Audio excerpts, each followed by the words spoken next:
Straight up, the 2018 NBA draft is stacked. Everyone knows that Michael Porter is going to be a great player. He has very little bust potential. The exact same with Marvin Bagley. And then there's Luka Doncic, who could well be the greatest 18-year-old we have ever seen, who made the all-tournament team in Eurobasket and has been dominating against pros since he was 16 years old. He's one of the best players in the second best league in the world, the Spanish ACB, and he's 18 years old. But there's a guy who's projected in most draft boards to go in the second round, who could honestly be the steal of the draft. He's the most unique prospect I've seen in a long time, and it's 17-year-old Isaac Bonga from Frankfurt. NBADraft.net says he's a small forward, but then again they said that Luka Doncic was a small forward as well, even though he's a point guard. Isaac Bonga is a 6'10" point guard, and a legit point guard. I've yet to see him play off the ball, and from reading scouting reports, he seems to struggle playing off the ball. So realistically, if he does end up in the NBA, he's going to be an extremely oversized point guard. So Isaac Bonga currently plays for the Frappert Skyliners in the top league in Germany. In one game this season with the junior team, he played 33 minutes, went 1 of 10 from the field, 0 of 7 from 3, and struggled a lot in that game. He did, however, get 8 assists. Last season with the junior team, he averaged 10.4 points per game in the second tier in Germany, which is extremely good for a guy who started off the season at 16 years old. While the standard isn't as good as the ACB, which Luka Doncic was playing at that age, he's still able to compete with professional players at 16, 17 years old. He played a few games with the first team last year, only averaging 1.4 points per game, but at the same time, he was 16, 17 years old. Right now, as a 17-year-old, he's played 5 games for the first team in the top league in Germany, and in those 5 games, averaging 7 points per game, which is extremely good. So Isaac Bonga, as I've said a couple of times, is a 6'10" point guard, and there's a reason I keep saying that. That's how unique this guy is. There's very few guys who come into the league as 6'10" point guards. He seems to play at a kind of a strange pace. I don't know what it is, but from watching him play, he looks like everything he's doing is in slow motion, but he's still able to get by people and get to the basket. He seems to have a really good turn of pace, especially for a 6'10" player, and that could be huge in the NBA. A lot of people that aren't incredibly fast can use that change of pace to get to the basket really well. A prime example is James Harden, who at times looks like he's walking by people to get to the basket. It's just because of how quickly he can change his pace. And a lot of the time, that's actually more important than straight line speed, which is one of his flaws. Isaac Bonga is not the fastest player around, but at the same time, he is very quick off the mark, and changing pace is probably more important. So it's kind of a strength and a weakness.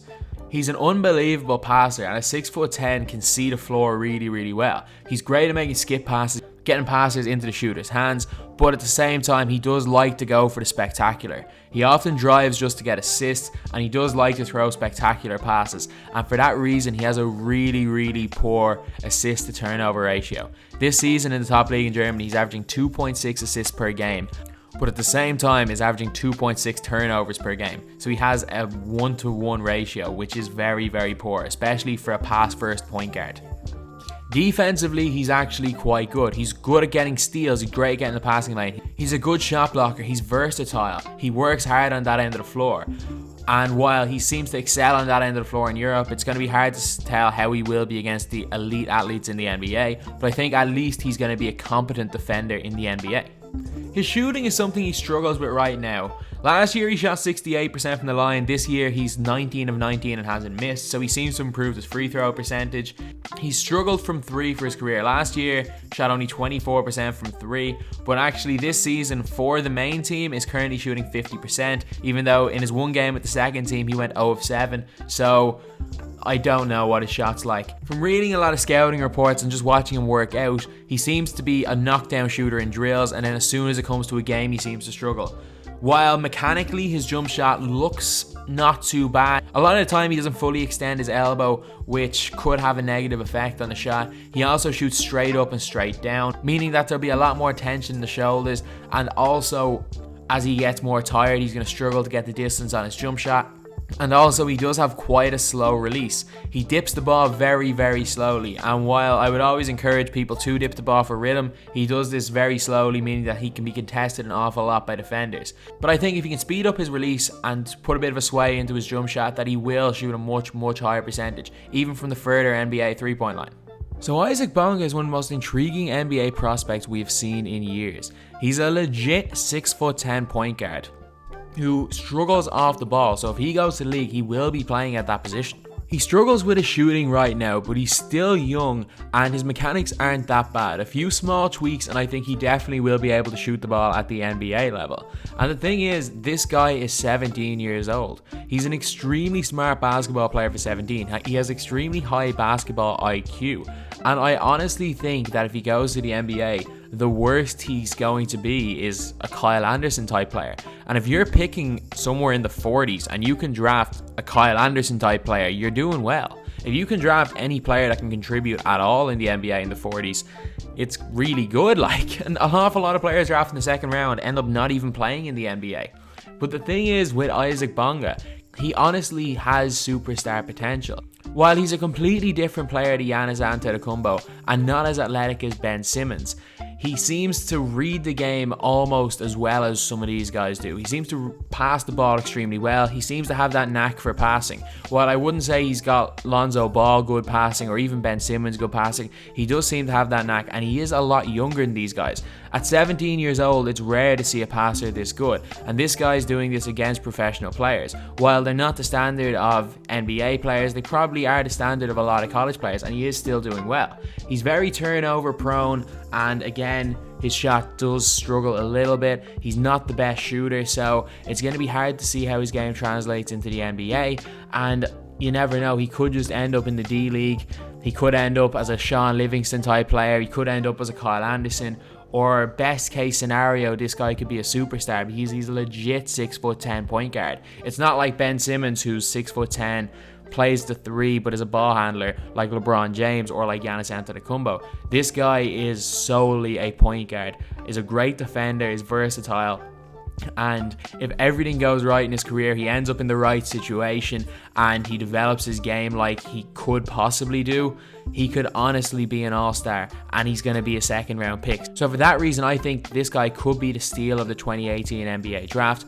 And at the same time, while I think he could be the steal, we may never even see this guy in an NBA uniform. The reason why he's going in the second round, even though he does have a high ceiling, is because he has an extremely low floor. He's a boom or bust type player, and I honestly can't see him going in the first round. Maybe the Spurs might take a risk with him. Maybe the Bucks, who took a risk with Thon Maker and it paid off, maybe they're going to go and take a risk on this guy. But he's a guy who I think that if he was in the collegiate system, even though he's only 17, I don't think he's old enough to even go to college right now. I think if he was in the collegiate system, he would definitely be seen as a first round pick, and I think he will be a steal for whoever manages to pick him up in this year's draft. Or even if he doesn't declare this year and goes next year's draft, I think if you can pick this guy up in the second round, he's going to be a steal. So what do you guys think about this guy?